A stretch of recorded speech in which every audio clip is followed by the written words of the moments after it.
নমস্কার, আমি শুভ্রজিৎ এবং আপনাদের সকলকে আরও একবার স্বাগত আমার চ্যানেল ফিল্মি চতুষ্কোণে। তো সিনপাট এবং কিলার সুপ দুটো আপকামিং ওয়েব প্রজেক্ট, যেটা একটা আসছে নেটফ্লিক্সে, যেটা অবভিয়াসলি কিলার সুপ মনোজ বাজপেয়ী রয়েছেন, কঙ্কনা সেন শর্মা রয়েছেন, নাসের রয়েছেন এবং অবশ্যই আরও একটা সিনপাট যেটা আসতে চলেছে চরকিতে, সেটাও 11th জানুয়ারি আসতে চলেছে নতুন বছরে। প্রথম দুটো কাজ দেখবো, দুটো কাজের জন্য আলাদা আলাদাভাবে এক্সাইটেড। প্রথমে একটু সিনপাট নিয়ে কথা বলে নিই। তো এটার 3 দিনের আগে চরকিতেই তার টিজার ড্রপ করা হয়েছিল, একটা 50 সেকেন্ডের টিজার। তার মধ্যে আবার চরকির যেরকম প্রমোশন স্ট্র্যাটেজি তারা জাস্ট কিছুদিন আগে ড্রপ করেন, তো সেরকম মেনেই তারা 1 সপ্তাহ আগে ড্রপ করলেন ট্রেলারটা। এবারে এটারও ডিউরেশন ভেবেছিলাম অ্যাটলিস্ট 1.5 মিনিটের কাছাকাছি কিছু একটা হবে, সেটা না করে তারা তার থেকেও ছোটো করে দিয়েছেন, একটু বেশি ছোটো হয়ে গেছে 1 মিনিট 18 সেকেন্ডের। বাট 1 মিনিট 18 সেকেন্ডকে আলটিমেটলি যেই এক্সপেকটেশন সেটা কি ফুলফিল করতে পারলো কি পারলো না, সেটা নিয়ে এখন কথা হবে ডিটেলে।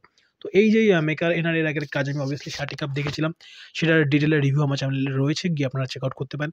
তার কাজে যেটা আমার ভালো লেগেছিল, যেটা আমার খারাপ লেগেছিল সেখানে ডিটেলে বলেছিলাম। বাট যেটা আমার পজিটিভ লেগেছিল তার কাজে, সেটা হচ্ছে তার মোস্টলি ওই টেকনিক্যাল ট্রিটমেন্টগুলো।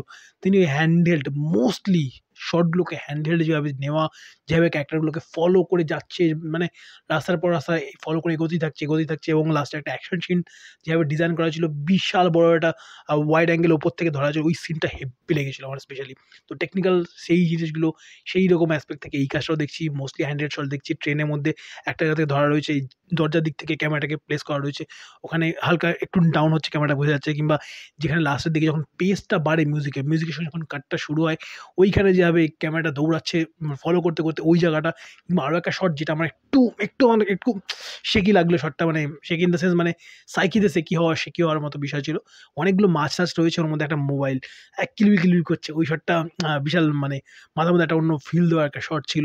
এছাড়া যদি বলি লাইটের কাজ এবং তার সঙ্গে কালার, লাইটের টোটাল ডিওপির পার্টটা আমার বেশ ভালো হয়েছে। টেকনিক্যাল অ্যাসপেক্টের দিক থেকে ট্রেলারটা টু গুড, ঠিক যেরকম আমরা শাটি কাপের ক্ষেত্রে পেয়েছিলাম। বাট যদি বলি একদম স্টোরি টেলিং এর কি কেমন, খুব যেমন গল্প সম্বন্ধে একটা বড় একটা আউটলাইন ড্র করতে পেরেছি, তা একদমই না। যেটুকু যা পেয়েছি ভাষা তা আপনারাও বুঝতে পেরে গেছেন, যেটুকু যা দেখেছেন। বাকি যদি বলি দেখা যাক পারফরমেন্স, তারা মোস্টলি নন প্রফেশনাল অ্যাক্টরকে দিয়েই আই থিঙ্ক করান তিনি কাজ। তো তাদেরকে কীভাবে এর আগের বারে শাটি কাপে যখন তিনি ডাইরেক্ট করেছিলেন তখন খুব ভালোভাবে তাদের দিয়ে করেছিলেন। এবারও তিনি কীভাবে করান সেটা দেখবার জন্য তো অবভিয়াসলি মুখিয়ে থাকবো। এবার অপেক্ষা অবশ্যই এই 11th জানুয়ারির জন্য। আপনাদের কেমন কি লেগেছে এবং শাটি কাপ যারা দেখেছিলেন তাদের কতটুকু এক্সপেকটেশন রয়েছে এই প্রজেক্টটার থেকে? সেই কাজের পরে এই director Mohammad Tauquir Islam, I think যদি ভুল না হয় পরিচালকের নাম, তার থেকে কতটুকু এক্সপেকটেশন অবশ্যই কমেন্ট বক্সে জানান। তো এরপরে একটু আমরা কিলার সুপের দিকে চোখ রাখবো। কিলার সুপ মনোজ বাজপেয়ীর ডাবল রোল প্রবাবলি। পোস্টারেও যা মনে হচ্ছিল এবং অবশ্যই ট্রেলার দেখবার পরেও সেই ফিলটা দিয়েছে না কিনা দেখা যাবে। সব ঘুরিয়ে ফিরিয়ে ওই একটা বিন্দুতে এসে আটকে আছে। দেখা যায় সেটা তো অবভিয়াসলি 11 জানুয়ারি না হলে বলা যাবে না। হিন্দি, মালায়ালাম, তামিল, তেলেগু 4টে ল্যাঙ্গুয়েজে প্রজেক্ট আসতে চলেছে। কঙ্কনা সেন শর্মা থাকা এবং মনোজ বাজপেয়ী দুজনই এত পাওয়ারফুল, দুজন অ্যাক্টর এবং অ্যাক্ট্রেস, তাদেরকে একটা ফ্রেমে দেখতে পাওয়া আলাদাই কিছু বড় পাওনা অ্যাজ এ মুভি লাভার এবং বা অ্যাজ আ এই যাই বলি, মুভি বলি, সিনেমা বলি, ওয়েব সিরিজ বলি, যাই লাভার বলি। তো সেদিক থেকে ওভারঅল যদি বলি এই প্রজেক্টটার জন্য আমি ভীষণভাবে এক্সাইটেড রয়েছি এবং এই দুটো ট্রেলারই মানে রোলার কোস্টার, জাস্ট চোখের পলকে বেরিয়ে চলে যায়। শাটি কাপটা যেরকম ফিল হয়েছিল এইটার ক্ষেত্রেও সেম। আমার এত জলদি ট্রেলারটা বেরিয়ে যায় এবং যেভাবে মিউজিকের সঙ্গে বিটস অ্যান্ড পিসেস এর কাটটা হয়েছে, তৈরি গানটার যেরকম ব্যবহার হয়েছে এবং সেটাকে সাউন্ডের লেয়ারে ফেলে প্রতিটা হাই পয়েন্টে ধরে কেটে তারপর নেক্সট শটে ঢুকছে। বেশ ভালো মজা লেগেছে দেখে।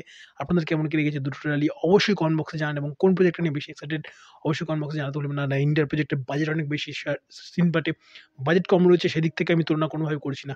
অ্যাজ এ প্রজেক্ট কোনটার প্রতি বেশি এক্সাইটেড অবশ্যই কমেন্ট বক্সে জানান। দুটো ট্রেলার না দেখা থাকলে ডেসক্রিপশন বক্সে দিয়ে দিচ্ছি, গিয়ে একবার চেক আউট করে নিতে পারেন। আপনাদের কেমন কি লেগেছে অবশ্যই কমেন্ট বক্সে আমার ভিডিও নিয়ে যদি কিছু মতামত থাকে, যেটা আপনার মনে হয় যে আপনি শেয়ার করতে চান আমার সঙ্গে, তার জন্য অবশ্যই ভিডিও কমেন্ট বক্স ব্যবহার করুন। প্রথমবারের জন্য যদি চ্যানেল দেখে থাকেন চ্যানেলকে সাবস্ক্রাইব করুন, পাশে থাকা নোটি বাটনটাতে অল নোটিফিকেশন অন করে আমার চ্যানেলের সঙ্গে থাকতে ভুলবেন না। ভালো থাকুন এবং অবশ্যই ভালো কনটেন্ট দেখতে থাকুন। Bye, good night.